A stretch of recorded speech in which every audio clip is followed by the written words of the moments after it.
Welcome to our deep dive into this whole world of modern relationships. You've given us a really interesting mix of sources to work with, Yeah. and we're really excited to kind of dig in with you. Yeah, this should be fun. Yeah, I think so. Our main source today is this interview with Yasser Al-Huzaymi. Okay. He's a certified relationship coach, and this is on the popular Arabic podcast Funjan. I've heard of that one. Yeah. And get this, the episode is called The Waste of Civilization. Which, I don't know, like when I first saw that title, I was just like, whoa, Yeah, that's a powerful statement. it is. And it kind of got me thinking, are we like trading depth for convenience in our relationships these days, with all the technology and stuff? Oh, that's a great question to kind of keep in mind as we go through this. Yeah. And I think to kind of kick things off, it's really smart to start with Al-Huzaymi's 4 pillars of relationships. Yep. He says that understanding these pillars is really crucial for understanding how we relate to others. Okay, so break it down for me. Okay. So the first one is your relationship with Allah or God. Okay. Then you have the relationship with yourself, Uh-huh. the relationship with others, Okay. and finally kinship, which refers to those natural bonds we have with family. Yeah. So it's interesting how he frames all relationships as stemming from like a need. Mm, Even our relationship with a higher power is out of a need for something. that's true, yeah. Yeah. But do you think like all needs are created equal? That's a good question.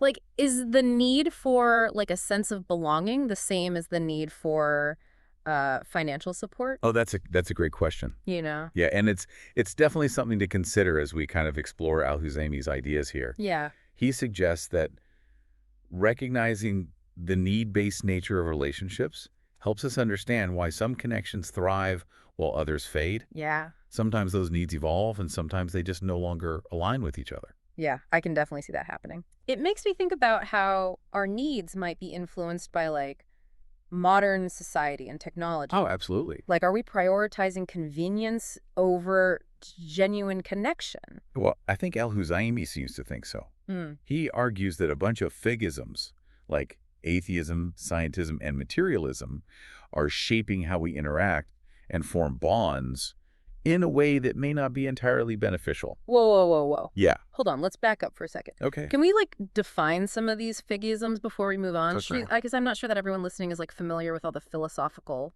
jargon. Yeah, you're absolutely right. It's important to clarify some of these terms so we're all on the same page. Okay. So, for instance, scientism in a nutshell is the idea that science is the only way to gain true knowledge. Okay. It's like saying that anything that can't be measured or tested scientifically simply doesn't exist Okay. or isn't important. Got it. Yeah. So how does scientism like affect relationships? Well, Al-Huzaymi believes that reducing humans to data points, like we often do in like scientific research, Yeah. can lead to dehumanization and transactional relationships. It's like we're missing the richness of human experience when we only focus on what can be like quantified. Yeah, it makes me think about those like personality tests that try to like categorize people Yeah. based on a few multiple choice questions. Like, Right. do those tests really capture like the complexities of who we are Exactly. as human beings? Exactly. Al-Huzaymi isn't saying that like science is bad. Right. He's just cautioning against relying solely on scientific methods to understand the intricacies of human relationships. Right. Relationships are about so much more than data. Okay, I got it. Yeah. So scientism is about kind of overemphasizing science. Yeah. What about atheism? Okay. So that's just like the lack of belief in God, right? Yeah. How does that impact relationships? Well, Al-Huzaymi argues that without the belief in a higher power or a final judgment, the motivation for treating others with kindness and forgiveness might diminish. That's interesting, but couldn't someone who doesn't believe in God still like develop a really strong moral compass and prioritize kindness in their relationships? Absolutely. Al-Huzaymi's not making a judgment Okay. about which belief system is better. Okay. He's simply highlighting how different belief systems can potentially influence our behavior, but it's more about recognizing how our worldview shapes our interactions. Yeah, I think that makes sense. Yeah. So it's not necessarily about being religious. Right. It's about having a framework for understanding right and wrong, whether that framework comes from religion or philosophy or Exactly. personal experience. Exactly. Okay, cool. Now let's move on to materialism. Okay. So Al-Huzaymi believes that our modern obsession with possessions and appearances is impacting our relationships in a way that's not good. Yeah, and I can totally see how that plays out, especially with social media, Oh, yeah. Like, it's all about showcasing the perfect life, the perfect vacation, the perfect body. It can make us feel so inadequate. So, Absolutely. and constantly striving for something we'll never actually attain. Yeah, and he observes that this focus on the superficial can impact all types of relationships, Oh, yeah, for sure. from romantic partnerships to friendships and even family dynamics. Yeah. It's across the board. So it's not just about like wanting nice things. Right. It's about how that desire for stuff can overshadow our relationships Right. and make us less present and appreciative of what we already have. Exactly. He hit Yeah. the nail on the head. Yeah. Al-Huzaymi uses a really striking anecdote Okay. to kind of illustrate this point. He talks about a 114-year-old man who observed that everyone is a good person nowadays simply because they have money. Whoa. That's a powerful observation. Yeah, So is he suggesting that like financial independence has replaced the need for strong community ties and genuine kindness? it certainly raises that question, right? It's like Yeah. financial security has become the new measure of a person's worth. Oh, And we're losing sight of those qualities that truly matter, like compassion, empathy, and generosity. that's a bit disheartening, to be honest. Yeah. It makes me wonder if we're like unknowingly sacrificing real connection for the pursuit of material wealth. That's exactly the kind of reflection he wants us to have. Yeah. He's urging us to really examine the forces that are shaping our values and relationships. Okay, so we've unpacked scientism, atheism, and materialism. Right. Are there any other Anazidisms we should like explore? Well, Al-Huzaymi goes on to discuss freedom. Okay.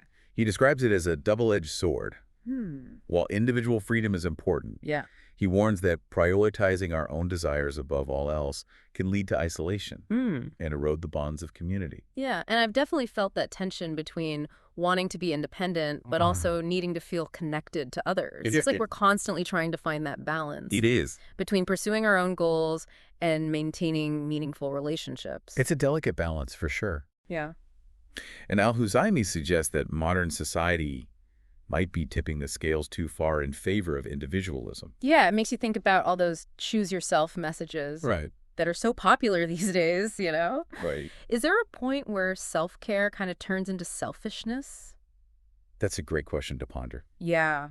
Al-Huzaymi doesn't give us all the answers, Of course not. but he definitely challenges us to think critically about how our pursuit of individual freedom might be impacting our ability to connect with others. Okay, so we've covered quite a few literalisms already. We have. We've talked about scientism, atheism, materialism, and freedom. Right. Are there any more we need to unpack? Yes. Okay. He also brings up relativism, utilitarianism, and contractualism. Okay, so you're going to have to like break those down for me. Right. Like, what do those terms even mean? No, And right. how do they relate to relationships? All right, so let's start with relativism. Okay. So in simple terms, it's the idea that truth and morality are subjective, meaning they depend on your individual perspective. Okay. There's no absolute right or wrong. I can see how that could make things really complicated in relationships. Oh, absolutely. Like, if everyone have their own version of the truth, how do you ever find common ground? Exactly. Al-Huzaymi argues that navigating relationships becomes incredibly challenging when we're constantly negotiating values and norms Yeah, because there's no shared foundation. right. It's like we're speaking different languages even when we're trying to understand each other. Yeah, that makes total sense. Okay, what about utilitarianism? So utilitarianism in a nutshell is the idea that we only do things if we perceive a direct benefit for ourselves. Oh, I know that type. Yeah, It's all about what's in it for them. exactly. Al-Huzaymi suggests that this what's in it for me mentality can erode the foundation of kindness and generosity in relationships Yeah. and, turns genuine connection into a transaction, Mm. which can feel pretty empty and unfulfilling in the long run. It makes you wonder if we're all becoming a bit too calculating in our relationships. Always weighing the cost and benefits before investing our time and energy That's a great point. into someone. It brings us to contractualism, which is kind of an extension of utilitarianism. Okay, how so? Well, contractualism is the idea that relationships should be defined by clear roles and expectations. Okay. like a contract. Uh-huh. It's about setting boundaries and ensuring that everyone is getting what they agreed to out of the interaction. Okay. I mean, I can see how that approach could bring clarity and structure to relationships, Oh, for sure. but it also sounds a bit cold and impersonal. Yeah, that's Al-Husayni's concern as well. Okay. While contracts can be useful in certain situations, Right. like business partnerships, Mm-hmm. applying that same mentality to close personal relationships can be damaging. It's like we're losing sight of like the spontaneity, Yeah. the vulnerability, Right. and like the unconditional love that make close relationships so enriching. Exactly.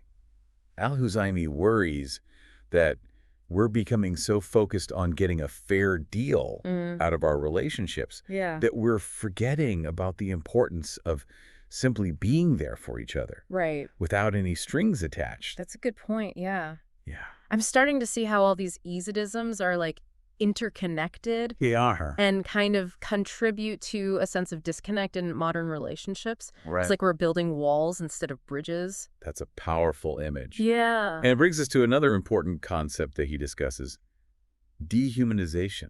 Dehumanization. Yeah. That sounds pretty intense. It is. What does he mean by that? Well, he's referring to the way that we often treat each other as objects or transactions, rather than as human beings with feelings and needs. Yeah, I can see how that happens, Yeah. especially in like large bureaucratic systems Yeah? where we're just a number or a case file. Right. It's easy to feel invisible and devalued in those situations. That's exactly. Yeah. Al-Husayni argues that this dehumanization can spill over into our personal relationships, Yeah. making us less empathetic and compassionate towards each other. It's like we're losing our ability to see the humanity in each other. That's a great way to put it. Yeah. And he uses a really powerful example to illustrate the dangers of dehumanization. Okay. He talks about the Holocaust and how the Nazis were able to carry out such horrific acts of cruelty because they had dehumanized their victims. That's a chilling example. It is. But it makes sense. Yeah. Like, if you don't see someone as a human being, it's a lot easier to justify treating them inhumanely. Exactly. It's a stark reminder of what can happen when we lose sight of our shared humanity. So what can we do to counteract this trend of dehumanization in our own lives and relationships? That's a great question. Yeah. And it's something we'll explore further as we continue this deep dive into his ideas. Okay. But for now, I think it's important to simply be aware of the ways in which we might be contributing to this problem, whether it's through our language, our actions, or our thoughts. Okay, that's a good starting point. Right. Awareness is key. Absolutely. And speaking of awareness, Al-Husayni brings up another interesting concept that he calls competency. Competency. Yeah. He argues that in our modern world, we're constantly under pressure to prove our worth, to achieve, to be successful. Oh, yeah, I can relate to that. Like, Oh, yeah. we're always striving to be the best, the smartest, the most accomplished. Right. It's exhausting. It is exhausting, and he suggests that this relentless pursuit of competency can actually have a negative impact on our relationships. How so? Well, for one thing, it can lead to a constant state of comparison and self-doubt. We're always measuring ourselves against others, which can make us feel inadequate and insecure. Right, and I can see how that could breed resentment and jealousy in relationships. Absolutely. Yeah. It can also create a divide between those who are deemed successful and those who are struggling. Right. It's like we're creating a hierarchy of worth based on achievement. Right. And those who don't measure up are left feeling marginalized and devalued. Exactly. And Al-Husayni worries that this emphasis on competency is leading to a decline in empathy and compassion. We're less likely to help those who are struggling if we see them as less than or not good enough. That's a really sobering thought. Yeah. It makes you wonder if our obsession with success is actually making us less human. That's a profound question. Yeah. And it's something to reflect on as we kind of continue our deep dive. Okay, so we've covered a lot of ground here. We have. We've talked about atheism, scientism, materialism, freedom, relativism, utilitarianism, contractualism, dehumanization, and competency. Wow. Is there anything else we need to know about Al-Husayni's views on modern relationships? Yeah, he brings up one final concept that's really fascinating Okay, and a bit unsettling. okay. I'm intrigued. Planned obsolescence. Planned obsolescence. Yeah, Isn't that a term usually used to describe like products that are designed to break down or become outdated? So that you have to buy a new one. Exactly. But he's applying that to relationships. He's arguing that this same principle is now being applied to relationships. Wait, what are you saying that we're intentionally designing our relationships to fail? Not necessarily intentionally. Okay. But Al-Huzaymi suggests that we're becoming increasingly comfortable with the idea of disposable relationships. Hmm. You know? So it's like we're treating relationships like those like cheap, mass-produced products Right. that are designed to be used for a short time and then thrown away. That's the idea. Wow. And he sees this as a dangerous trend. Yeah. He believes that it's leading to a cycle of superficial connections where we never truly allow ourselves to be vulnerable Yeah. or invest in the hard work of building lasting bonds. I can see how that could happen, like with dating apps and social media. Oh, yeah. It's so easy to move on to the next person Right. if things get a bit challenging. Exactly. It's like we've lost the ability to repair and nurture relationships because it's always easier to just start over. Oh, man. This is a bit depressing. Yeah. So is he saying that, like, all modern relationships are doomed to fail? Not necessarily. Okay. He's simply raising a red flag Okay. and urging us to be more mindful of the ways in which modern culture is impacting our relationships. Okay. He wants us to be aware of these trends so we can make conscious choices about how we want to relate to others.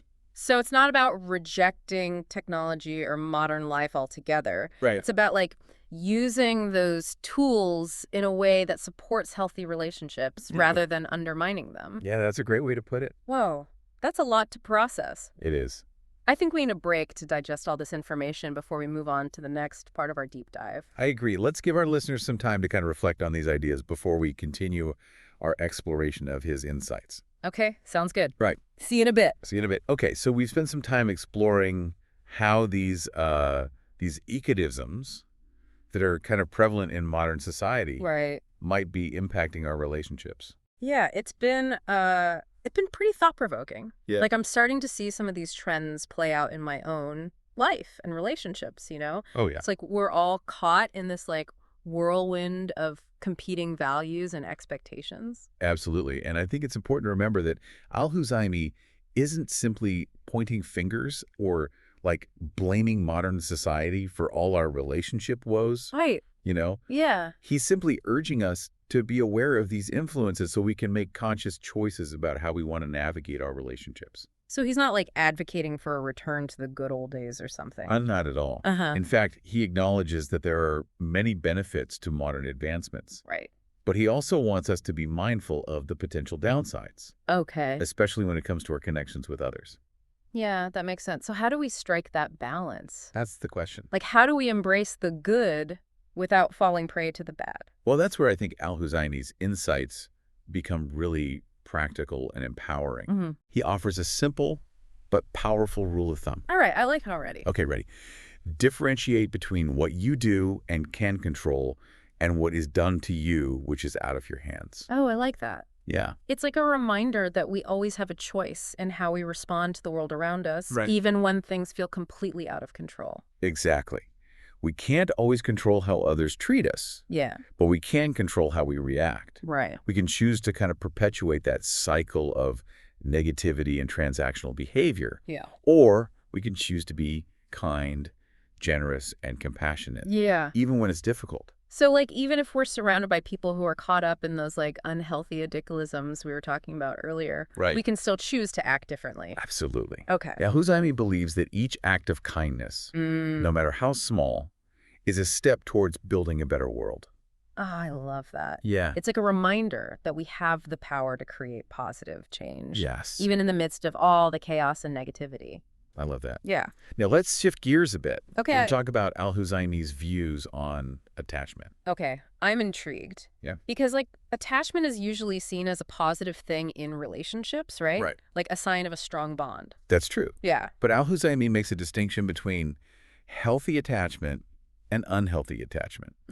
Okay. And he defines unhealthy attachment as a relationship that's driven by possessiveness, Okay. anxiety, and the need for constant validation rather than genuine love and respect. Ooh. I can see how that would be problematic. Yeah. It's like you're constantly trying to control the other person in the relationship out of fear rather than love. Exactly. And he uses a really vivid analogy Okay. to illustrate the difference between healthy and unhealthy attachment. Okay. He compares a healthy relationship to a swing Okay. that moves back and forth Yeah. with balanced give and take. Okay, I can picture that. Yeah. You're swinging together, enjoying the ride, but you're also like giving each other space to breathe. Exactly. Mm. But with unhealthy attachment, it's like you're clinging to that swing for dear life, Oh. afraid to let go. Yeah. Even when it's about to like topple over. Yeah. Even when it's about to like topple over. Ouch, that sounds painful. It can be. He even goes so far as to describe a mental village of infatuation. A mental village of infatuation. Yes. What does that even mean? Okay, so imagine a village Okay. with 4 key structures. Right. A platform, an altar, Uh-huh. a hospital, and a tower. Okay, this is getting interesting. So on the platform, we place our beloved on a pedestal, Okay. showering them with praise and admiration. Mm-hmm. At the altar, we offer sacrifices Oh, wow. to please them, Yeah. constantly trying to win their approval. It sounds like you're losing yourself in the process. Exactly. And then there's the hospital, Oh, no. where we constantly complain about our beloved to anyone who will listen, Oh, gosh. seeking validation for our suffering. Yeah. And finally, there's the tower. From which we obsessively watch and monitor our beloved's every move. Wow, that's a pretty intense image. It is. It sounds exhausting to live in that village. It can be incredibly draining. And Al-Huzaymi wants us to recognize these unhealthy patterns. Right. So we can break free and build relationships that are based on mutual respect, trust, and freedom. So how do we escape this mental village of infatuation? That's a great question. Like, how do we shift from unhealthy attachment to healthy connection? Well, that's something he addresses directly. Okay. He offers several practical tips for building healthier relationships in the modern age. Okay, I'm all ears. Okay, his first piece of advice is to prioritize quality over quantity. He suggests focusing on nurturing a small circle of meaningful connections, Yeah. rather than trying to accumulate a vast network of superficial acquaintances. Yeah, it's like that saying, it's better to have a few close friends than 1,000 Facebook friends. Exactly. Al-Huzaymi believes that genuine connection takes time, effort, and vulnerability. It's not something you can cultivate with hundreds of people. Right. So it's about being more intentional with our relationships. Yes. Choosing to invest in those connections that truly matter.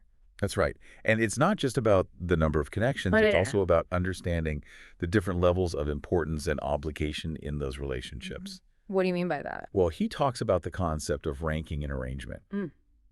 He suggests that we need to be mindful of the hierarchy of our relationships Yeah. and prioritize accordingly. Okay. Yeah, I can see how that would be helpful. Right. It's like you have your inner circle, your close friends and family, and then you have like your outer circles of acquaintances, Yes. colleagues, and so on. Exactly. And it's not about being rude or dismissive of people in your outer circles. Right. It's simply about recognizing that you have a limited capacity for deep connection. Right. And you need to invest your energy wisely. Yeah. That makes sense. It's about setting boundaries and managing expectations so you don't spread yourself too thin. You got it.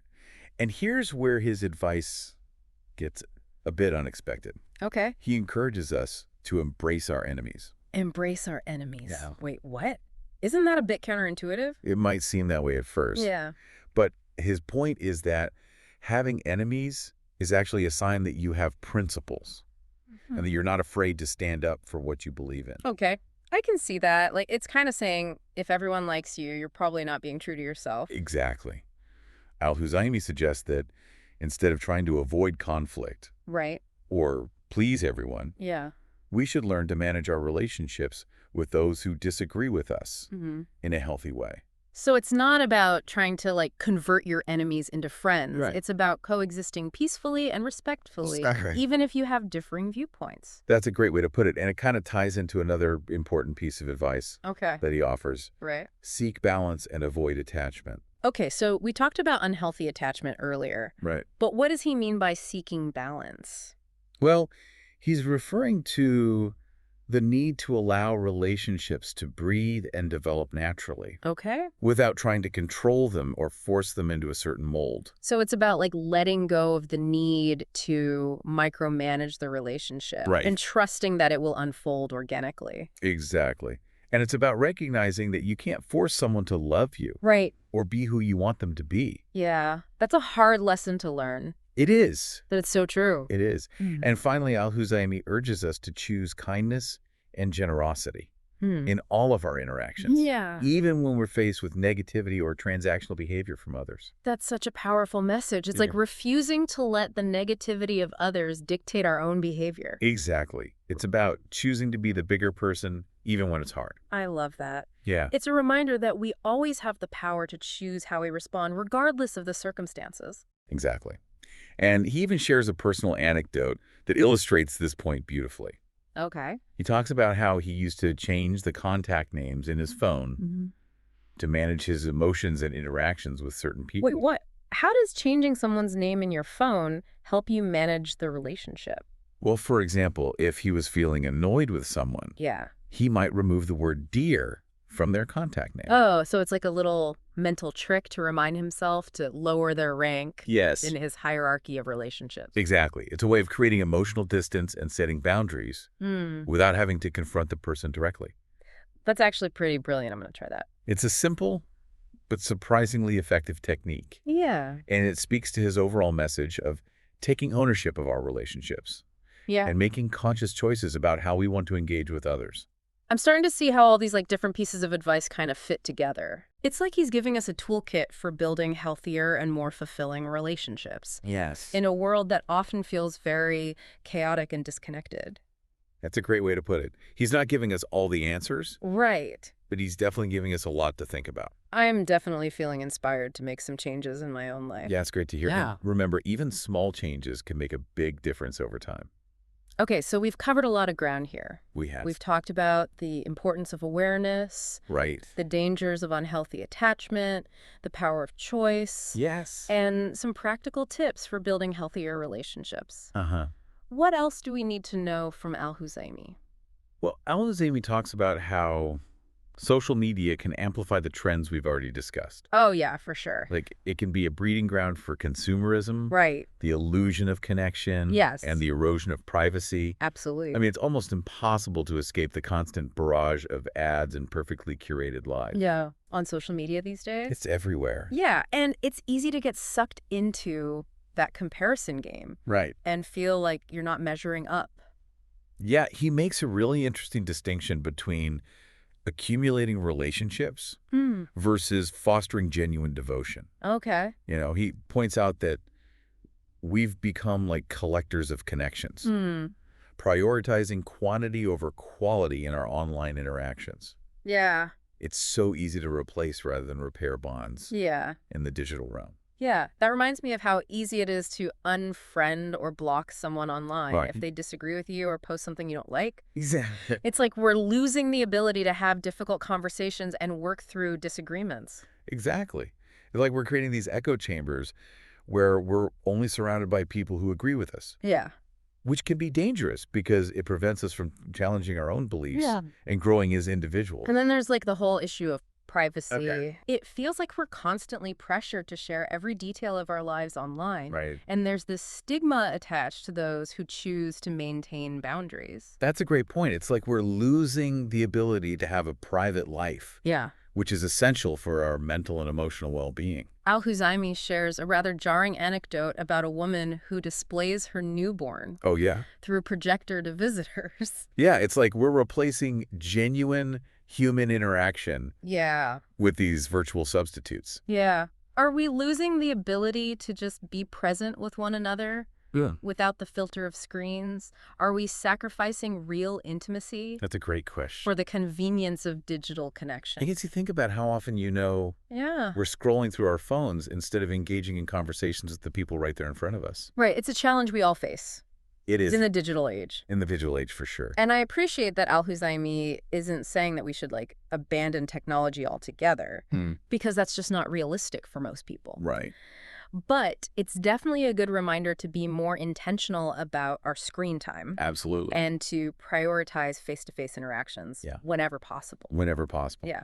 And he also reminds us that, we have the power to choose how we respond to the world around us, Right. even in the digital realm. Yeah. We can choose to engage in thoughtful discussions. Right. to be respectful of others' opinions, and to maintain a healthy boundary. It's like we have a responsibility to create a more positive and humane online culture, Yes, one interaction at a time. that's a great way to put it. So we've explored Al-Huzaymi's thoughts on modern trends, unhealthy attachment, and social media. We have. What other gems of wisdom does he have to offer? Well, he also kind of dives into the concept of justice Okay. and how it plays out in our relationships. He talks about two types of justice. Two types of justice. Yes. Tell me more. Okay, so the first type is absolute justice, which is known only to God. Okay. It's the ultimate fairness that will be meted out in the afterlife. Okay, so that's like the divine concept of justice. Right. What about the second type? The second type is the human attempt at fairness, which is always imperfect and subjective. Right, and I can see how that could lead to conflict in relationships. Oh, absolutely. We all have different ideas about what's fair, Right. and our perceptions are often clouded by our own biases and experiences. Exactly. And Al-Huzaymi encourages us to be aware of our own limitations Okay. when it comes to judging fairness in our relationships. So it's not about trying to impose our own definition of justice on others. Right. It's about acknowledging that there are multiple perspectives Yeah. and that we may not always have all the information. That's a great way to put it. And he also reminds us that even though we can't achieve perfect justice in this life, Yeah. we should still strive to be fair and equitable in our dealings with others. Right. So it's about doing our best to create a more just and compassionate world. Yes. Even if we know that true justice is ultimately in God's hands. Exactly. Wow, we've covered so much ground in this deep dive. We have. Al-Huzaymi's insights have been both challenging and inspiring. I agree. He's given us a lot to think about and a lot to work with. I'm excited to hear what final thoughts he has to offer. Yes. Let's move on to the last part of our deep dive. Let's do it. Okay, so, wow, we have explored so many fascinating ideas about relationships in the modern age. We have. You know, from the impact of these various episms we talked about Yeah. to the complexities of attachment and the role of social media. Yeah. It's been a lot. Yeah, it's been quite a journey. So as we wrap up this deep dive, what are some key takeaways that we can leave our listeners with? Well, I think one of the most important takeaways is that the power of awareness. You know, Al-Huzaymi really emphasizes this point. Right. You know, that we need to be conscious of the forces that are shaping our interactions and our perceptions of relationships. So it's not about blaming modern society or technology for all of our relationship problems. Right. It's more about recognizing how those influences might be affecting us. Yeah, And then making conscious choices about how we want to kind of engage with them. exactly.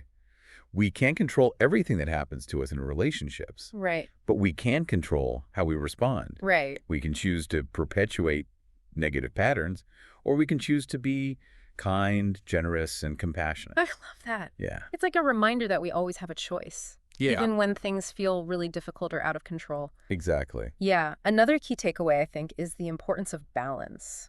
Al-Huzaymi talks a lot about this. Yeah, he does. About, the need to balance individual freedom with the needs of the community, Right. the need for self-care with the needs of others, Right. the need for healthy attachment with the need for independence.